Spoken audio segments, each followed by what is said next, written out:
There is no Boucher without Rubens. There is no Delacroix, Géricault. At least my guy, though, gets a beard named after him. That's true.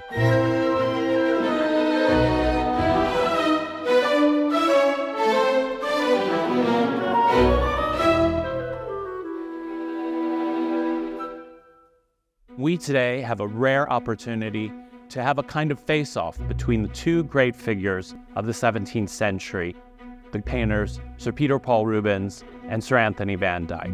Never have I ever been so ready, willing, and able to advocate for the great Sir Peter Paul Rubens, one of the towering figures of the entire Western canon. What I love about this picture is its informality.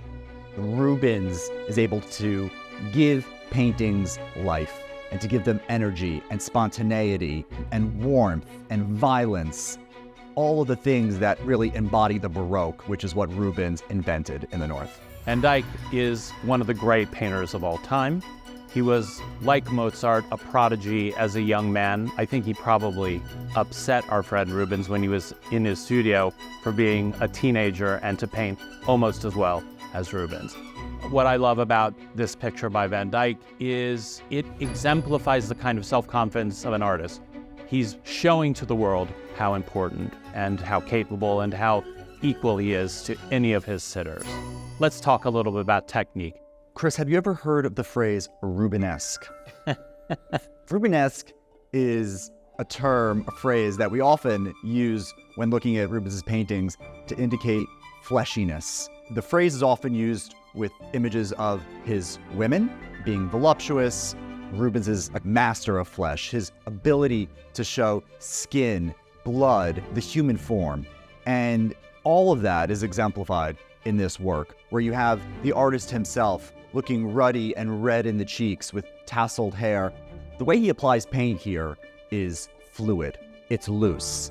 He's spontaneous. He's not, as he does in later works, taking on layers and layers of oil paint. He carefully chooses his moments to layer on thicker oil paint in the hair, in his forehead, in his cheeks. It is emblematic of an artist who knows exactly what he's doing. David, of course, I've heard of Rubensian voluptuousness. At least my guy, though, gets a beard named after him. That's true. Van Dyke is, of course, as we know, even from his earliest years, capable of incredible technical mastery. He, with Diego Velázquez, I would say, basically create a kind of formal portraiture that's so important for the next 200 years. This picture, though, is a kind of summation of his work. There's an elegance, a softness about it, a subtle application of paint, the way the light passes through hair and catches the side of his eye.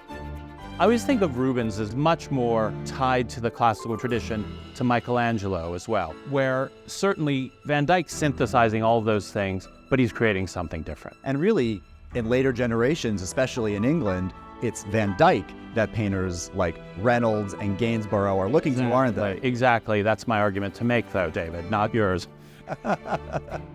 Well, Chris, we have the men here before us, but why are they famous? Well, speaking for Van Dyke, I think we have to first look at the great pictures of Charles I. They're emblematic of the king and his reign. The great horseback pictures, of course, the angled head that he did, painted for Bernini, which is kind of a picture out of time. It's, three different angles at the same time. The great portrait of Wilton, still in situ, with numerous figures. But the things that I also very much love in this artist's work are the mythological and religious works, like the great Rinaldo and Armida at the Baltimore Museum, and the kind of more intimate and touching religious works like the Christ, the Ecce Homo, in the museum in Birmingham in England, and has a kind of softness and a contemplation that you don't always see in other Baroque paintings of that subject at that time. If you think about pictures from around this moment, 1610, Rubens has just come back from Italy. He's creating a new language in Central Europe. He is quite literally inventing the Baroque. And I think the three pictures that come to mind from around this moment, first, of course, the raising of the cross in Antwerp Cathedral, a towering, humongous triptych that is perhaps Rubens' most famous picture. Then, I would say the great large Samson and Delilah in the National Gallery in London, a work of amazing Venetian color, filled with muscle and figures, which was a new language in how to show the human form. And of course, the towering Massacre of the Innocents that Sotheby sold only a few years ago for a world record price, which is an explosion of violence and figures that totally encapsulates what Rubens was creating at this time. One of the rare artists that continues to produce great works until the end of his career. What are the legacies of these two great towering figures? With Van Dyke, I think we have a clear bloodline from his day to the present on portraiture. That's extremely clear, particularly in British art, where there's no figure until the 18th century even close. Like Gainsborough's painting of the Blue Boy, it's a direct competition in a way. People like John Singer Sargent, they're still using those same modes of creating portraiture. And just the sheer beauty, the fabric, etc. These are things which, even to this day, a good portraitist knows how to use these clues, these tricks, these innovations of Van Dyke. Well, Rubens's legacy was immediate and continues to the present day. There is no Boucher without Rubens. There is no Delacroix, Géricault, even artists like today, Cecily Brown. Legions of artists have looked to Rubens for his inventiveness in flesh, form, composition, and color. He is one of the few artists in the history of art who have had the impact for generations from the day he painted until today.